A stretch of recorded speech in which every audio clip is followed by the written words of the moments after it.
Let's say that you are the CEO of a video game company and you like money. You made a game and gamers loved it, but more importantly, the shareholders loved it. Now let's say that many years have passed and video games cost a lot more money to make, so you need guaranteed sales. So what do? Now you may think the answer to this question is simple. Just remake the game. You make the exact same game again from the ground up with prettier graphics and better lighting. They loved it once, so they're scientifically guaranteed to love it again. You think this is the best option? Well, you're not thinking like a CEO, my friend. Rebuilding a game from the ground up is expensive and time consuming. Nobody invests because they want money later. We want money right now. So back to the drawing board. Well, what if you didn't rebuild the whole game again, but only prettied up the graphics with new HD textures, a sort of remaster, if you will? This is a cheap way to resell an old game. It's genius, isn't it? Well, if you ask me, I wouldn't call it genius so much as I would call it a complete waste of money. Now people won't buy that original game that you made because they feel it's outdated. You've killed potential sales. This is the type of thinking that will get you demoted back into the mailroom. You need to do better. Okay, fine. What if I don't do anything to the game at all? What if I just port it to new platforms each time it's re-released? Smart thinking, right? No, and in fact this is your dumbest idea yet, as a lot of people who own the game on different platforms may not buy the game at all. Please stop wasting my time and get out of my office. Alas, what is a man to do, you think to yourself? We need to do something with this old game that only requires a little bit of development and that also doesn't impact the sales of the original game, which means we can't replace it entirely, but we also have to replace it entirely so that people want to buy it again. As you take the elevator down from the floor of self-sufficiency to the government welfare office in the basement, a familiar tune plays in the elevator. It's the 1999 hit I'm Blue by Eiffel 65, except, wait a minute, it's not. It's a dreadful remix by David Guetta and BB Rexa called I'm Good. You immediately destroy the elevator speakers for the sake of your ears and also because of copyright concerns, but despite the pain that comes from the butchering of classic art, an idea takes hold in your mind.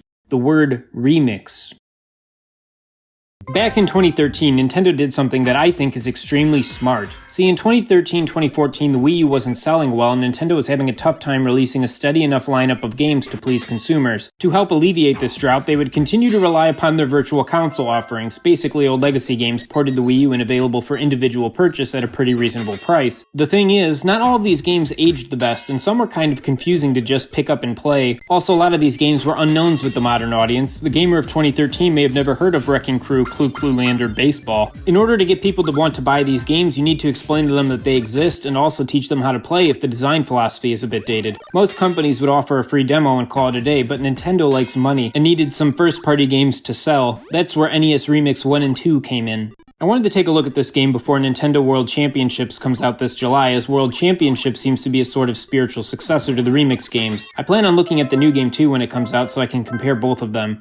NES Remix Volumes 1 and 2 were released on the Wii U back in 2013 and 2014 respectively. Both games were later compiled onto a physical release called NES Remix Pack, which is what we're looking at today. There's also Ultimate NES Remix on 3DS, which is similar to the Wii U compilation, but with a lot of cut content. If you're going to be playing this game, definitely go for the Wii U version. NES Remix uses emulated versions of classic Nintendo games and cuts them up into bite-sized, timed challenges. Based on how well you do, you're awarded up to 3 stars. As you complete more challenges, you'll unlock new ones as well as new challenges from new games. Why I think this is so smart is that NES Remix basically serves not only as a really fun game in its own right, but also as an advertisement for Nintendo's legacy content. When you finally complete these tiny bite-sized challenges, a lot of times in my experience you feel like you just want to take on the entire game now. In a way, it almost works like those terrible iPhone ads you see on free-to-play games that taunt you to complete simple tasks. And this was the idea. There's a button to take you to the eShop to buy the actual game should you want to do so. Of course, none of this works today as the Wii U shop is closed and Nintendo instead offers its legacy content in a subscription service on the Switch, but for the time, this was a great idea. You basically created 30 advertisements for different games that people will pay money to experience. Unlike traditional remakes and remasters, this game for the most part doesn't cut into the older game's potential sales. One other thing to note before we get into it is that this game is compatible with the controller that came with the NES Classic, and it's what I used to play this game. It's how these games were meant to be played and it really enhances the experience. It just plugs right in your Wii remote and you're ready to go. When you first boot up this game, you have the option to choose between Volume 1 or 2. We're going to start with 1. This volume focuses on the games Balloon Fight, Baseball, Clue Land, Donkey Kong Jr., Donkey Kong 3, Excite Bike, Golf, Ice Climber, Mario Bros, Pinball, Super Mario Bros, Tennis, The Legend of Zelda, Urban Champion, and Wrecking Crew. Right away, one thing I appreciate about Remix 1 that isn't in Remix 2 are these video tutorials explaining the controls. This sounds like it'd be pointless, and most of the time it is, but you go play Clue Land without watching the tutorial and let me know how it went. So this game consists of bite-sized challenges meant to introduce you to how the game works, things like collect all the coins in Super Mario Bros.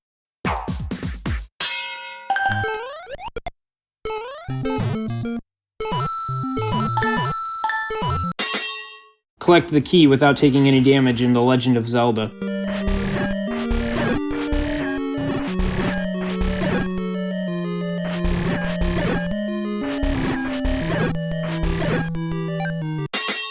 And my personal favorite, kill Luigi.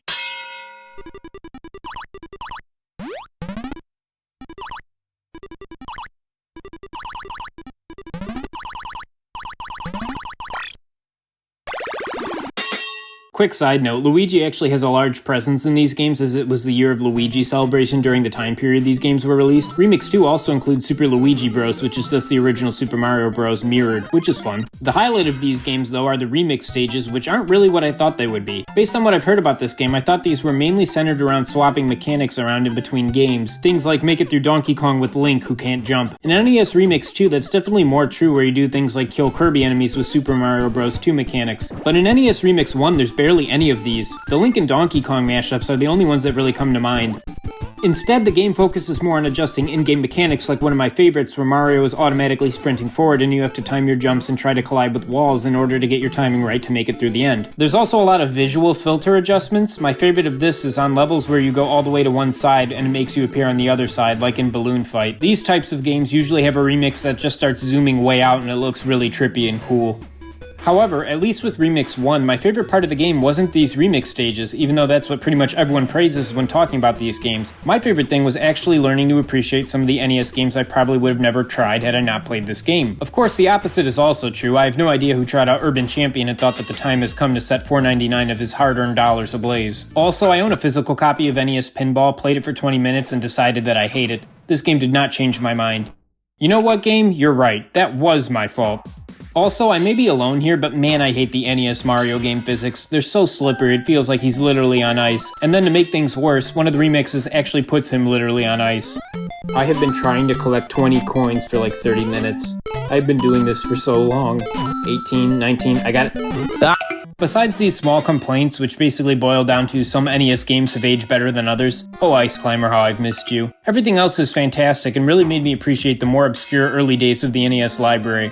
Now you're probably thinking, Hydrated Gaming, I don't need an excuse to appreciate Excitebike. I take at least 30 minutes out of my morning every day to do just that. And this is probably true for most gamers, but I doubt the same thing is true for games like Clu Clu Land and Wrecking Crew. I have booted up Wrecking Crew several times on Switch Online, as I know it's an iconic piece of Mario's history. I played it for a few seconds and then dismissed it as trash every single time. But after actually learning how to play it because of this game, I actually really like it. I like it so much that I'm trying to track down a physical copy of this game. The exact same thing happened with Clu Clu Land. These controls are annoying to get used to at first, but after this game taught me how to use them in what is basically a tutorial to help you get a feel for things without wasting too much of your time, I really like this game too. Even the black box NES sports games like baseball and especially golf and tennis were a ton of fun to play through. My wife and I actually stopped playing this game to play NES Tennis on Switch Online because we were having so much fun with it here. Golf I was maybe the most surprised by. I found it incredibly immersive as I'm terrible at it just like in real life. And if that was the goal of this game, to be fun on its own and also get people to try these somewhat obscure NES games, I think it absolutely succeeded. I'm actually starting a new genre of videos on this channel called Hydrated Selects, where I look at games that I think are essential must-haves in that console's library, and this is the first in that series. Even if this was just NES Remix 1 on its own, I would still say that this is a 10 out of 10 game on Wii U that you must have in your collection. There's only one flaw with this game, and it's that it keeps asking me if I would like to connect to Miiverse every time I turn it on. This sounds like no big deal, but I can only answer this question on the gamepad. Stuff like this is why everyone hated this thing. Having to put down my controller and pick up the gamepad to decline wanting to associate with the likes of this is not a cool new way to experience gaming. However, this isn't just Remix 1. This compilation also includes Remix 2. This game revolves around Dr. Mario, Ice Hockey, Kid Icarus, Kirby's Adventure, Metroid, NES Open Tournament Golf, Punch-Out!, Super Mario Bros. 2 The Lost Levels, Super Mario Bros. 2 USA, Super Mario Bros. 3, Wario's Woods, and Zelda 2 The Adventure of Link. From this, it's clear that NES Remix 2 is a much better game selection than NES Remix 1. Whereas that game had a bunch of early launch games that aged somewhat poorly, these games were made after the NES was more established, and the quality of these games is a lot higher. I actually think NES Remix 2 is worse because of this. I just think to myself, why don't I just play Punch-Out! Or Dr. Mario? It feels like they're holding me back from just playing the games by cutting me off after I beat a challenge. This time it's like a tutorial but in the annoying way. Maybe that was the idea to get you to buy the games, but it's also less fun as a game on its own, I find. mind. But I also don't think it works as marketing like having NES Tennis did, because you don't need to sell me on Punch-Out. That's like trying to advertise lifeboats to someone on the Titanic. Us true gamers are already in, we don't need convincing. Nobody in their right minds would say that about NES Baseball. There is no NES Baseball fandom. Like I said earlier, the remix titles are probably better here, and most people say that this is the best of the two games, but I just find it less interesting than the first game. But maybe that's just because I'm more familiar with these games, so they're not new and exciting experiences like Remix 1 was. Also included in Remix 2 is a championship mode where you collect 50 coins in Mario 1, 25 coins in Mario 3, and use the remaining time to get as high of a score as you can in Dr. Mario. It's fun, but it's extremely underdeveloped, as it's only these 3 games every time. I would have loved to see a deeper take on this, and hopefully that's exactly what NES World Championships will deliver on Switch. It's from the same developer, Indie Zero, who in addition to these games also worked on Electroplankton, Sushi Striker, Big Brain Academy Brain vs. Brain, and Brain Training on Switch. Their most interesting game though was probably Nintendo 3DS Guide to Louvre. I'll look at Nintendo World Championships after it comes out, and playing this has me genuinely excited for that game. Hopefully they took what they learned here and expanded upon it. But until then, I'd like to thank you for watching Hydrated Gaming. Pour out a pint of water on me, stay hydrated, and have a great rest of your day.